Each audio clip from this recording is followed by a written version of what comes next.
guys, I've now had the Vaporfly for about a month. I've had the Saucony Endorphin Pro 3 for about a year. Put about 200 miles on this pair, about 15 to 20 miles on this pair of the Vaporfly, but I wanted to do a video today comparing and contrasting the rides of these two. These are two of the best race day shoes out there, regardless of distance, regardless of ability level. They both feature high quality PIBA based foams, but there are some key differences that I wanted to dig in today, and I'll end this video by letting you know which one of these is going to be best for your next race.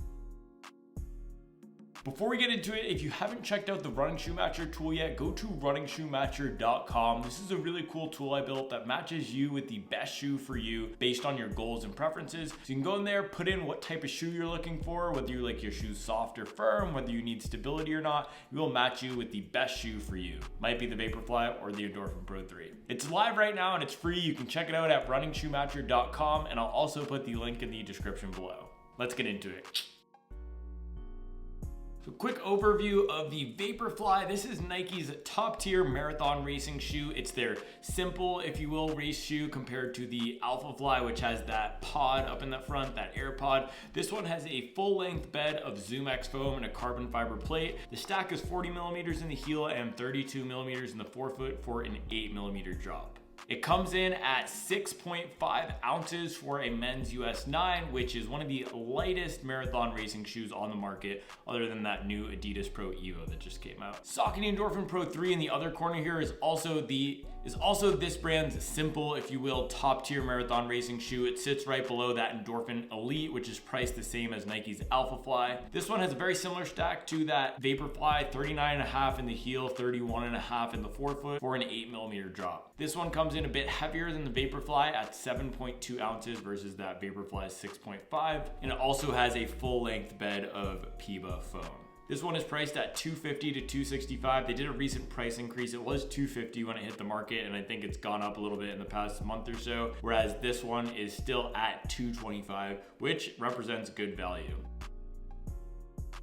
Alright guys, in terms of the midsole foam, these are both using PIBA based compounds. PIBA was pioneered by Nike in the original Vaporfly, and it's still today that best marathon racing foam out there. The key difference is that this Saucony uses a beaded formulation of PIBA, and you can see here, if I zoom in and got the focus just right for you all, you can see the little texture of the expanded bead pellets that are in here, similar to that old school Adidas Boost. The Nike, on the other hand, uses this ZoomX, which instead of beads is one singular bed of foam, but it does start to crinkle a little bit and compress. The difference with these midsoles is that the Nike ZoomX is going to be a bit softer, whereas the Saucony Endorphin Pro 3's Power MPB is going to be a bit firmer. The stacks are identical right up against that 40 millimeter length, but there is a bit more of the foam underfoot on the Endorphin Pro 3 due to the way that these platforms are shaped. You'll see that the Endorphin Pro 3 is a little bit wider here at the heel than we see in the Vaporfly. Now, in terms of the ride of these two, I would say they're about 85% the same, but that 15% difference is going to make a difference on which one of these you choose depending on how you like your shoes. So like I said in the beginning, ZoomX is softer, Power Run PB is a bit firmer, but that's not the only difference. They both have great energy return, but with the ZoomX, it's more of this floating along feeling where the plate and the ZoomX work together to give you a really marshmallowy ride where you're not feeling the ground a ton, you're not feeling the plate a ton, you're just turning over your legs in cushy comfort. Now, I prefer a firmer shoe during training. I like to feel the ground. I like to push off and feel like I'm putting force down into the ground when I'm going fast. The Nike Vaporfly does not do that. Same thing in the 2. The 3 is actually a bit softer and even more muted with the ground feel. Pro 3, on the other hand, while you're not going to get a ton of ground feel, the foam does feel a little bit firmer, and with the way that the rocker is shaped, it gives the illusion of giving your forefoot a little bit more control on the toe off.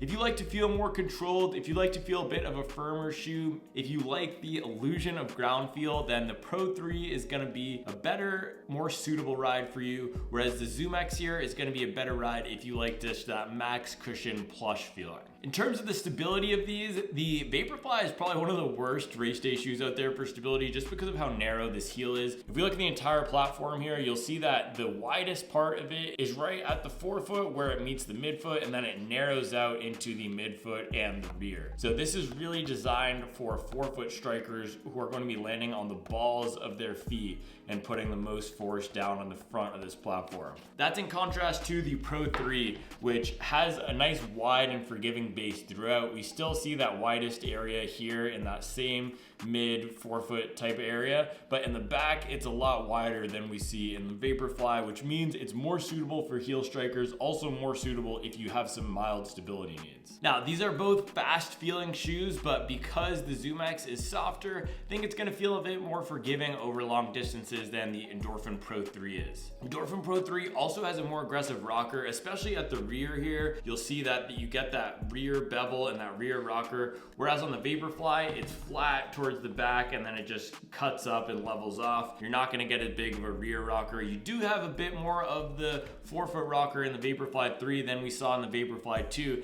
and I think they took a little page out of Saucony's book on that section. In terms of the upper and fit, I actually think I have a little bit more room in the toe box of the Nike. I know Nike gets chastised for having these narrow, tight, snug fits, but the Saucony here does really have this rocket-like race day fit. I will say the heel lockdown is a bit better in the Saucony Endorphin Pro 3. That was a big complaint of the Vaporfly 2. This heel area had a bit of a loose lockdown around the ankle. That is improved in the Vaporfly 3, but the Endorphin Pro 3 just fits a bit better back there. Both of these are pretty breathable. Nike is a bit more so and just feels a bit lighter on foot. That half-ounce difference in weight isn't really felt in the upper, it's more so on the underneath of the foot, but all together the Nike package feels like just a tad bit of a lighter shoe. Nike still has these laces with the texture in them. They have a pretty good, solid, snug fit when you tie them tight. Saucony here has a bit more traditional laces. I don't typically have issues lacing either of these shoes. It's a lot easier to get both of these on foot than something like the Adidas Takumi Sen, and I've had no issues with the lockdown or fit of either of these. In terms of the outsole of these, I've run in wet weather with both of these shoes and the grip is fantastic across either of them. You should not have an issue. Where there are going to be issues is with the durability and especially on the Vaporfly. So if you look here, I only have 15 miles on this one so far, but you can see I've started to chew up into the back of this ZoomX foam. It's already starting to fray because it's exposed to the ground.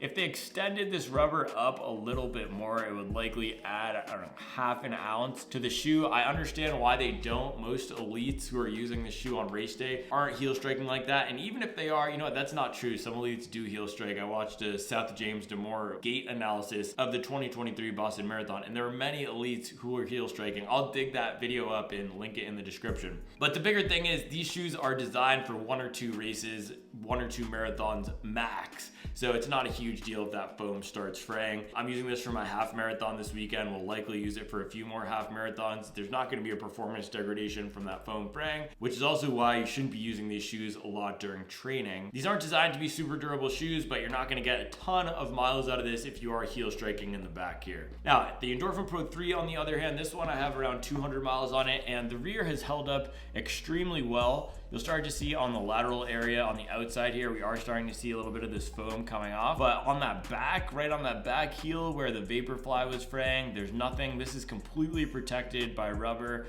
The rubber is in really good shape on these, so I have to give the durability award to the Endorphin Pro 3 because of that. This one has 200 miles. I can get another 100 miles out of it easy, and I have a backup pair. So when I do use super shoes during training, I prefer the Endorphin Pro 3. This is the one that I save for race day for those goal races and those peak performances. In terms of who these are best for, the Vaporfly is still the top tier fast half marathon and marathon distance shoe. It's what I pull for. It's like the McKinsey of racing shoes, right? No one ever got fired for hiring McKinsey. Nobody ever regretted wearing the Vaporfly on race day. Unless you are an overpronator who needs stability and support, I would still recommend the Vaporfly for a half marathon or marathon. The Endorphin Pro 3 is the newer kid on the block. It's still earning its stripes a little bit. It's still earning its reputation option, and it's definitely not as widely adopted. If you look at the front of pack runners and even local races near you, this isn't going to be as prominent as the Vaporfly, but it is a good option for recreational runners who want a more comfortable and normal feeling super shoe that makes it easy to run. The Vaporfly is best when you're forefoot striking and running at faster race paces. The Endorphin Pro 3 is a bit more forgiving for regular training runs. If you want to do a long run in a super shoe, the Endorphin Pro 3 can do that no problem. And because of this rocker and the way it extends up into the heel area with that wider platform, it's also much friendlier for heel striking.